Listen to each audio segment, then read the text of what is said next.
I'm making a video about Americans' obsession with the best quality stuff ever, no matter how expensive it is.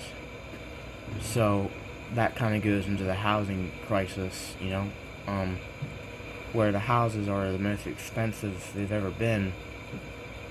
I think even since the 2008 crash or whatever, or whenever the climax of that was, where they have these regulations set by the government to be like so fireproof and all these like proof in all these different ways, like I don't know, probably water and I don't know, all these different things, because you hear about all the wildfires or whatever.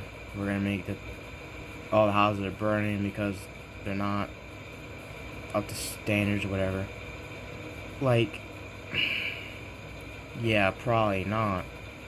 But there's a thing, like if you make it so good, or as good as you can possibly make it, which is sort of what they're doing now, nobody can afford it. So, sure, the houses that are there aren't going to burn down as easy, but nobody's going to have them. So they're worthless. Right? And, I mean, some of the reason that's why they're so expensive is because their standards are so high, even though nobody can actually afford them.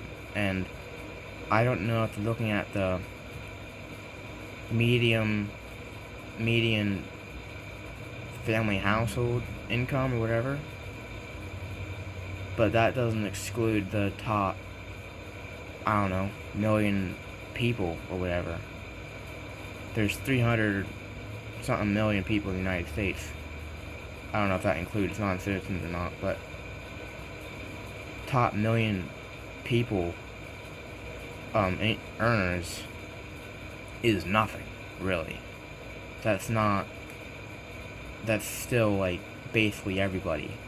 If you exclude them, is 1% bigger than a million? I don't know, but whatever. Or you could exclude the top 50% of earners. 50% should at least be able to afford a house, but they can't anymore, right? They're probably using the top 1% is making so much money they can afford this, so we're gonna make it a law. Like whatever. Like what?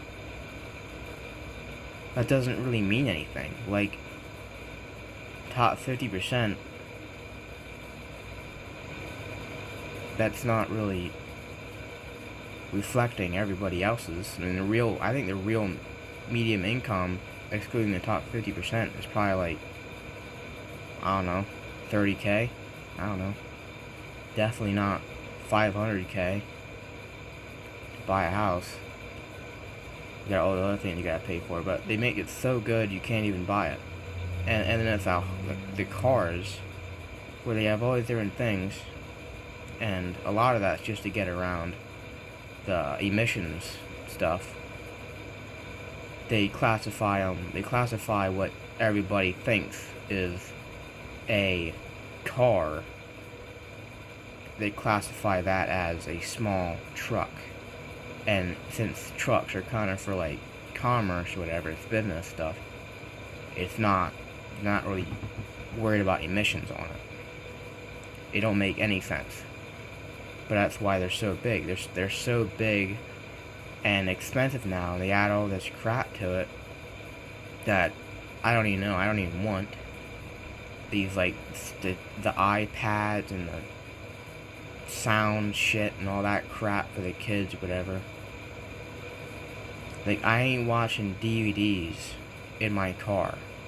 Okay, that's gonna drain the battery anyway. That's stupid. But they keep doing it because they make these massive cars, and they gotta justify it. So it's really just to evade the emission testing, whatever. So they make them so big and expensive that people believe they should be buying them. It's the right thing to do, but like, it's stupid, Oh, it won't break down for a while. It's like, okay, well after it does, and it will, you can't really, it's going to be expensive, not just because it's new, but because it's just technologically ridiculous. I mean, if you have all this space to do whatever the hell you want in order to classify it as a small truck, they're not going to make it easy. They're going to do whatever's the cheapest putting it together. It's easier, you can do, so it's part of the problem, is that you can put together anything. However hard it would be to do it while it's all together, they can do whatever they want when they're putting it together. When you can put the engine easily if the cab's not there yet. So like, whatever to apart, but like it's not made to work on. So you're gonna pay that massive, like, not say $90K for a new car or whatever. I have no idea. But and then that's already so much, and then you have to pay more to have that fixed, because it's just not made to work on. It's so big where there's no point in making it easy to work on if you can fit it in that easy, you know? They don't care about how to fix it. They want to go, and then you're going to try to get to go to it, like, the right dealership to pay for it or to fix it. And they have all these warranties and shit for so much money, and it's just not worth it. It's to pay that much up front anyway, and then more down the road. That's not the normal way of doing it. Usually it's, oh, buy a cheap car where you're going to pay for it later. Well, not anymore. Now it's buy massive, expensive car where they don't give a crap about who's fixing it, and they're going to want you to go to established dealerships or their dealerships or whatever. That's just not normal. It's not, yeah. And it's all these different things. Like, I don't know, what else are they doing the best? Like, I mean, I don't know. Yeah, I forgot. GTA 6 in particular. They're making, like, the best game ever, apparently. And, oh, it's like the best game ever, it's so good. And they act like they can charge whatever they want for it or something. I don't know, right now it's just a thing leaked or whatever, $200-something. But that was for, like, collector's edition, whatever the hell that means for a game. I guess it's just bigger, probably. Well, they think they can just charge whatever they want, and people are just going to pay for it because it's the best in the world. It's like, no. Right? There's going to be people paying for it for that massive price, but you're not going to get as many people as you did GTA 5, right? It's just not going to happen. There's only so far you can put the price up. Even if it's, oh, you raise it 50%, the game's 50% better or whatever. It's still, like, if nobody can afford it, they're not going to buy it, right? They're not going to do it. Where it's just so expensive. And sure, it's the best in the world, or it's the best GTA ever. It's meaningless if nobody can afford it, right? And they think they're going to be able to just get as many people buying as GTA 5 plus more. No.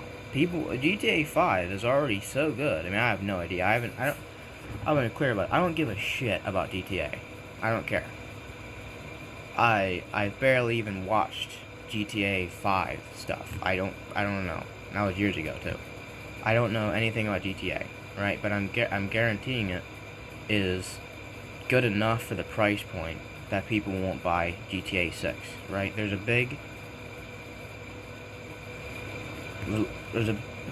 lot of news about it, right? But at the price, it's not gonna happen, right? And there's all these other things making that kind of money just unrealistic. It's just not gonna happen, right? But there's gonna be people buying it. YouTubers are gonna buy it because they always do that. YouTubers always do it because it's most trending thing right then, so they get the most views because they only care about money at that point. They probably did it full time. They only care about money. They're gonna watch it on YouTube, and for a long time, it's gonna be like where the money's at, because people can't actually afford to buy it themselves. So they're gonna keep watching these YouTubers who mostly run on child views, I'm guessing, to play it for them. And I'm sure eventually the number will go up as people just decide to splurge a little bit, but it's still not going to make as much. Like, you got, it's not as established, you know?